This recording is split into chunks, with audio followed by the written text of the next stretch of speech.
مش عارف عشان أنا ممكن كنت مستني أكتر من كده، فالرواية كانت بالنسبة لي ممكن تكون أفضل من كده، ولا هو الموضوع نفسه هو اللي خلاني أحطها في مستوى معين.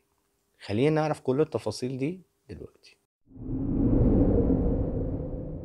أهلا بكم أصدقائي الأعزاء في حلقة جديدة من حلقات بوك كافيه، والنهاردة هنتكلم على رواية خدعة الفلامينجو للكاتبة نهلة كرم، والصادرة عن دار المصرية اللبنانية في معرض الكتاب 2022.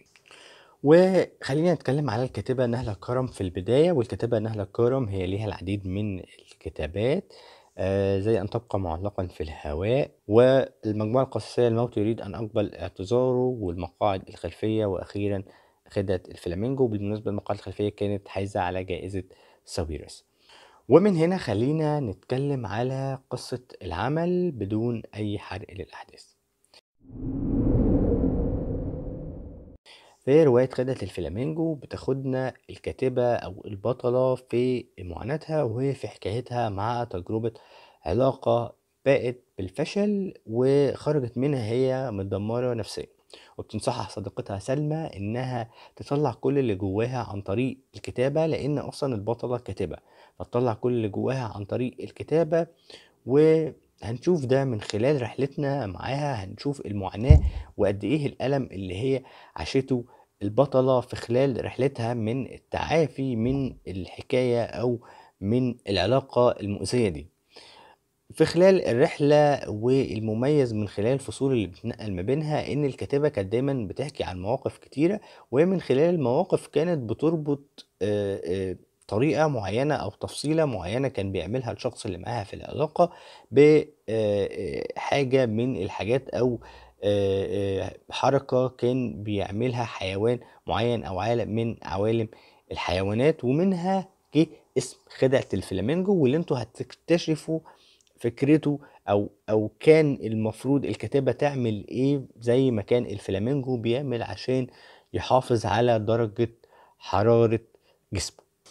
من الملخص السريع عن الرواية، لأنها أصلا حوالي 165 صفحة، خلينا هنخش بقى على الجزء التاني واللي هنتكلم فيه عن الرواية أكتر.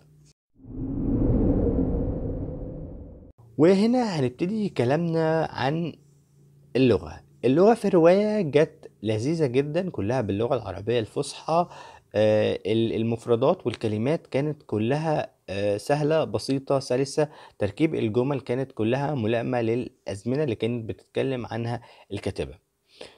ومن هنا هننقلنا لحتة الحوار والسرد، واللي هتكتشف في البداية أو ممكن في البداية يتهيألك إن الرواية دي أغلبها هتكون رواية حوارية، لكن على العكس تماما، إن الرواية كان البطل السائد فيها هو السرد، واللي الكاتبة قدرت تكون بطلة فيه لأنها كانت دايما بتحكي من منظور الشخص الأول، أو من خلال الرواية اللي هي نفسها الكاتبة، اللي هي نفسها بطلة العمل، اللي هي بتعمل ككاتبة، يعني مش الكاتبة بتاعتنا نهلة كرم.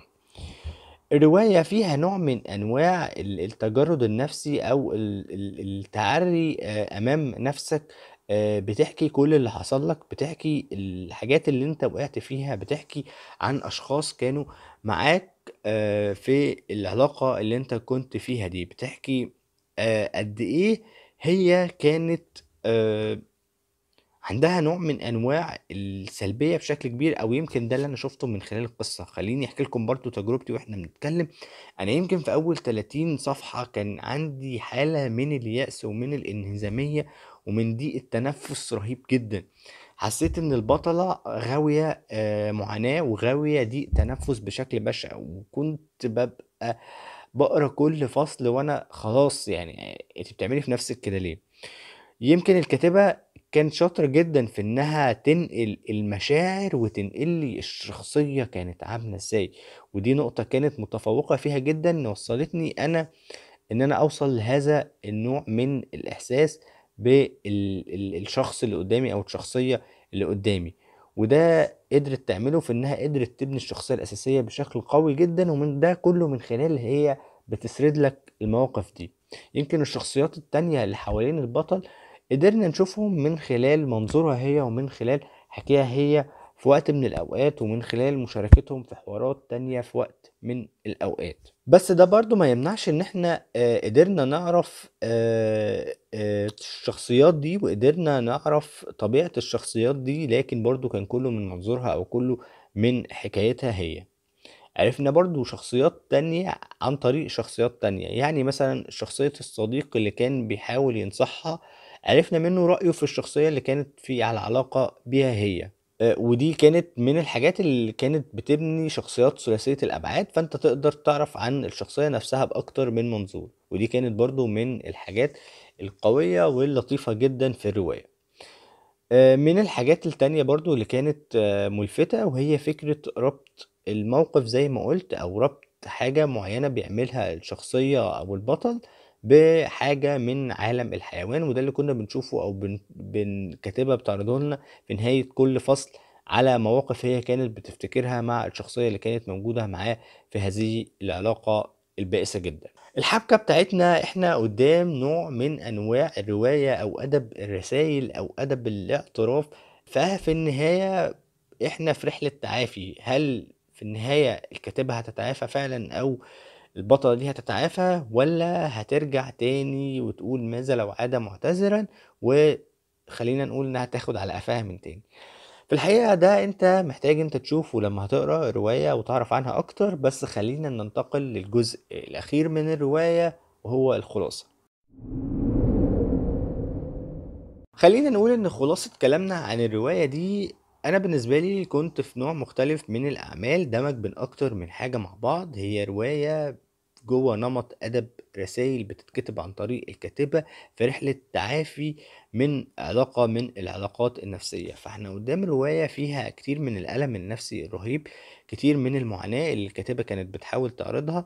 الكاتبة كانت بتحاول برضو تتكلم عن معاناة بيعيشها جيلها من البنات في هذه العلاقات. بتحاول برضو، خليني اقول ده اللي انا شفته، انها بتحاول تقولك ان الحكاية مش من طرف واحد، او دايما مش طرف واحد او الطرف الذكوري بس بيبقى غلطان. في وقت من الاوقات البنات هي بتبقى غلطانة في تمسكها بشيء هو اصلا لا يصح، ومحاولاتها الدائمة ان انا I can fix him. لكن في الحقيقة انت مش بتقدري تفكسي him، هو اللي بيدمرك جدا بسبب استمرارك في المعافرة ان انت تحاولي تحافظي على شيء هو في الاخر كانت كل المؤشرات بتبين ان هو شيء مضر جدا جدا. الرواية الحقيقة بتتكلم عن موضوع مهم جدا، وهو العلاقات والاختيار الشخص اللي تقدر تكمل معاه حياتك.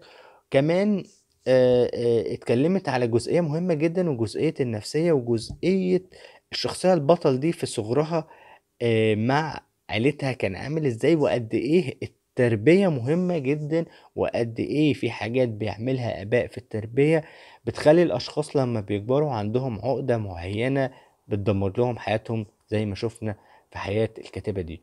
فالرواية على قد ما تبان انها رحلة بس، لكن بيبان ليها ابعاد كتيرة هتقدر تستنبطها وتحسها اثناء القراءة. الحقيقة الرواية حلوة جدا، وخلافا باللي قلته في المقدمة، فالرواية الحقيقة خدت مكانة عالية جدا عندي، وبسطت بيها جدا، متشوق لأعمال الكاتبة اللي جاية إن شاء الله. وبكده يا صديقي العزيز أكون أنا خلصت وقلت رأيي عن الرواية. مستني رأيك أنت في التعليقات، تقولي هل قريت الرواية ولا لأ، إيه رأيك فيها لو كنت قريتها، وهل قريت للكاتبة نهلة كرم في العموم وبتحب كتاباتها ولا لأ.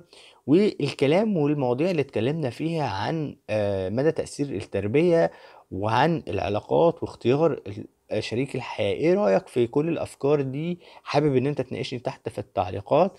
وفي النهاية صديقي العزيز، مهم جدا ان انت تساعد القناة وتشجعها، وده من خلال ان انت تعمل لايك، تشارك الحلقة مع اصدقائك، وتعمل سبسكرايب لو لسه مش مشترك، وكمان تسيب لي في التعليقات تحب نتكلم عن ايه الحلقة اللي جاية بإذن الله تعالى. وفي النهاية صديقي العزيز، اشوفك دايما على خير، اشوفك مبسوط بالقراءة، وما تنساش تعمل لي فولو على التيك توك وعلى الانستجرام، هتلاقي الاكونتات تحت في صندوق الوصف. سلام.